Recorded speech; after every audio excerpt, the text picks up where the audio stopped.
هيا نتعلم مع لغتي. Assalamu alaikum wa rahmatullahi wa barakatuh. Bienvenue dans votre chaîne Lorati. On va continuer, Inch'Allah, l'apprentissage des lettres en arabe. Les lettres qu'on va voir aujourd'hui, c'est la lettre Aïn. Aïn. C'est comme un peu un 3 à l'envers. Donc faites attention. Il n'est pas dans ce sens, mais dans l'autre sens. Donc là, le Aïn, comptez-le tout seul. Alors le Aïn, au début du mot, Aïn, au début du mot. Par contre, là, ça va se compliquer un peu. Donc, un peu de concentration, Inch'Allah, qu'Allah vous facilite, bidnillah. Le Aïn, en fait, il va changer carrément de forme au milieu et à la fin du mot. Il va s'écrire comme ça. Donc, je fais un trait droit. Ensuite, je monte. Je fais doucement parce qu'il y en a qui ont du mal à l'écrire. Je tire un trait vers la droite. Et là, je vais venir, en fait, fermer pour que ça me fait comme un triangle. Aïn. Aïn. Donc, vous voyez, donc il peut s'attacher des deux côtés, à gauche et à droite. Le aïn, à la fin du mot, il va s'attacher du coup avant. Il va garder sa forme comme s'il était au milieu du coup. Et là, du coup, je vais le faire arrondi, comme celui en fait de quand il est tout seul. Donc, et là, je vais le faire arrondi. Ça, c'est le aïn à la fin du mot.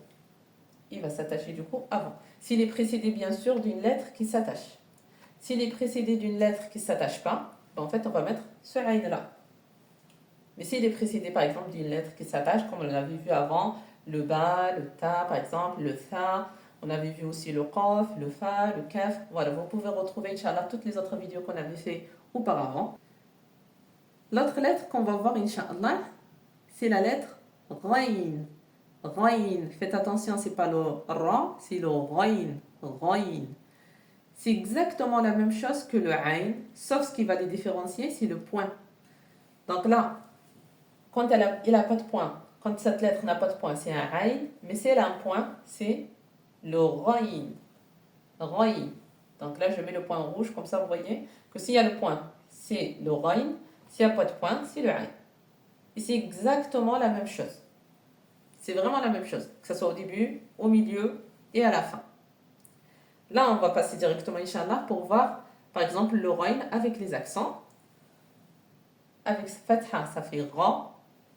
Avec une Dhamma, par exemple, ça fait Rou. Avec une Kasra, ça fait Ri.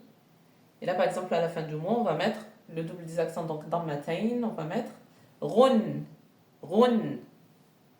Là, si j'enlève le point, ça nous fait A, Ou, I, Un.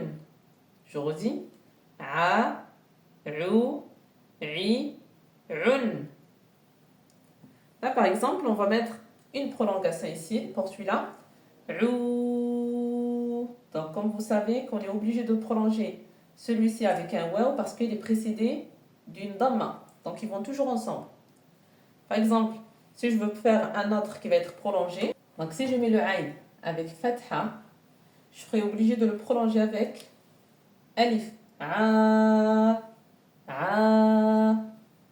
Et là, si je mets le aïn avec une kasra,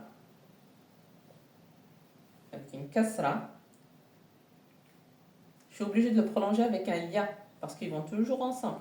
Et vous voyez, là, j'ai mis les aïns qui sont au début du mot. Si c'était un aïn, par exemple, qui était au milieu du mot, je serais obligé de le mettre comme ça. D'accord? Par exemple, si je veux prolonger comme, je ne sais pas, si je mets ta, ta'i. Donc là, je serais obligé de mettre un ya à la fin du mot comme ça. Ta'i. Là, on va passer, Inch'Allah, aux exemples. Je vais vous donner, Inch'Allah, des mots où il y a le aïn, le ghayn, et bien sûr d'autres lettres qu'on avait vues auparavant, comme d'habitude. Le premier mot, inabun. Inabun. Le mot suivant, ghasala. Ghasala. Le troisième mot, ma'aka. Ma'aka. Le dernier mot, غمس غمس.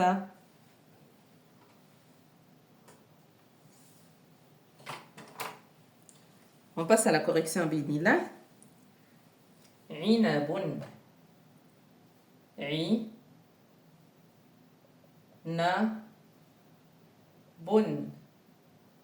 عنب معك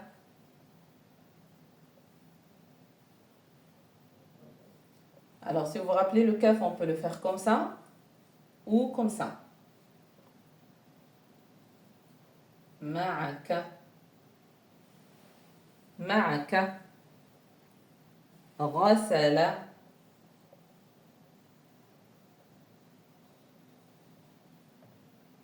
غسل.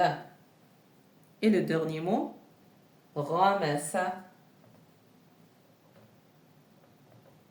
غمس.